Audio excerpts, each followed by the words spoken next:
Hola, vamos a trabajar ahora en el trabajo práctico número 7, en la sección 2, en el ejercicio 9F. Este ejercicio nos pregunta cuál serie converge y cuál diverge, ¿sí? En el particular en el F, la serie que tenemos es la serie desde n igual a la sumatoria desde n igual a 1 hasta infinito de n por el seno de 1 sobre n.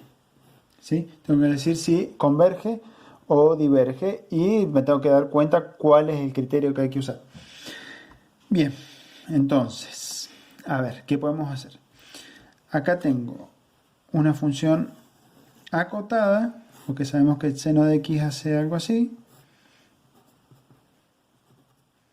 O sea que esto va a variar entre 0 y 1. No exactamente los a sub n van a hacer esto. Primero porque son una función con una variable discreta, ¿sí? Pero para que tengamos una idea, esto lo máximo que puede valer es 1 y lo mínimo que puede valer es menos 1, ¿sí? Y lo otro que tenemos es que está multiplicando por n en el numerador, ¿sí? Y n va a ir creciendo. Primero va a valer 1, 2, 3. Entonces estoy multiplicando un factor que es cada vez más grande por uno que a veces es más grande, a veces chico, pero a veces negativo. Entonces podría llegar a converger, porque puede que esté sumando números a veces positivos y a veces negativos, porque esto puede ir cambiando de signo. Entonces tengo una sospecha de que diverge, sobre todo por este n que tengo en el numerador, ¿sí?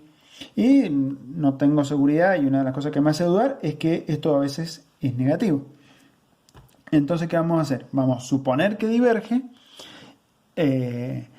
simplemente porque el criterio del término enésimo es el criterio más simple de todos y permite demostrar divergencia. Si el criterio del término enésimo falla al demostrar divergencia, bueno, puede que converja o puede que diverja, ¿sí? Nunca va a asegurar convergencia el criterio del término enésimo. ¿Qué dice el criterio del término enésimo? Dice que si el límite de los a sub n para n tendiendo a infinito es distinto de 0 o no existe,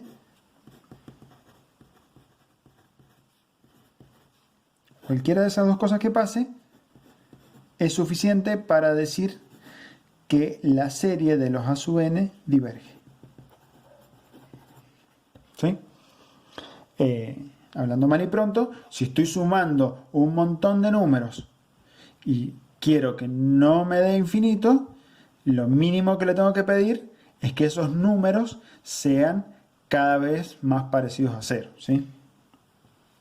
Esa sería, eso que les acabo de decir, es una versión informal de este criterio que les puede servir como regla mnemotécnica, ¿sí? La versión formal es esta, o la otra, la negación de toda esta proposición. Si esta serie converge, entonces el límite de los términos de la sucesión que genera esa serie es 0, ¿sí? Bien, entonces con esto lo único que nos quedaría para probar si diverge es calcular el límite para n tendiendo a infinito de n por el seno de 1 sobre n. Bien, ¿qué podemos hacer? Acá aparece seno y aparece una variable. Entonces me hace acordar a seno de alfa sobre alfa. ¿Sí? Bien, pero no tengo seno de alfa sobre alfa, tengo otra cosa.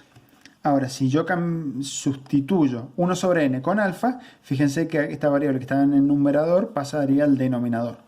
Entonces la sustitución que tengo que hacer es alfa igual a 1 sobre n.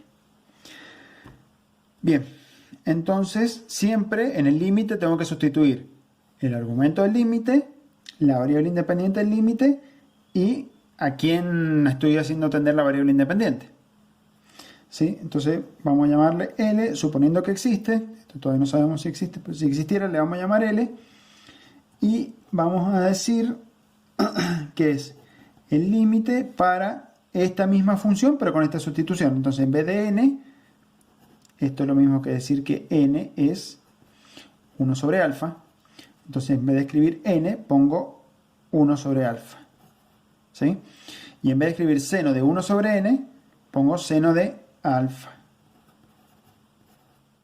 Entonces ahora es alfa la variable independiente, la que tiene que tender a algún número. ¿A quién tiende? ¿A infinito? No, tiende a un número que es equivalente a que n tienda a infinito. Entonces, si n tiende a infinito, la pregunta es, ¿a quién tiende alfa? ¿Sí? Mejor, si logro una equivalencia entre estos dos, estos límites son equivalentes. ¿Cómo puedo saber a quién tiende alfa? Para saber a quién tiende alfa, tengo que sacar el límite de alfa. ¿Sí? No tengan miedo de escribirlo. A veces muchos lo hacen mentalmente, esta sustitución, ¿sí? Pero a mí me gusta escribirlo todo para que les quede bien claro cuál es el razonamiento atrás. ¿Sí?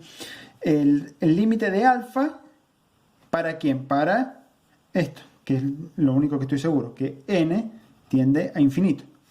¿Y alfa quién es? Lo tengo que escribir en términos de n para poder resolver este límite. Esto es lo que quiero saber, ¿sí?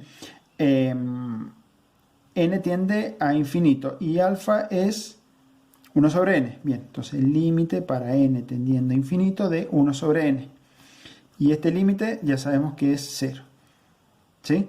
Entonces, si quieren lo puedo escribir al revés. El límite cuando alfa tiende a 0 de n es lo mismo que el límite cuando alfa tiende a 0 de 1 sobre alfa.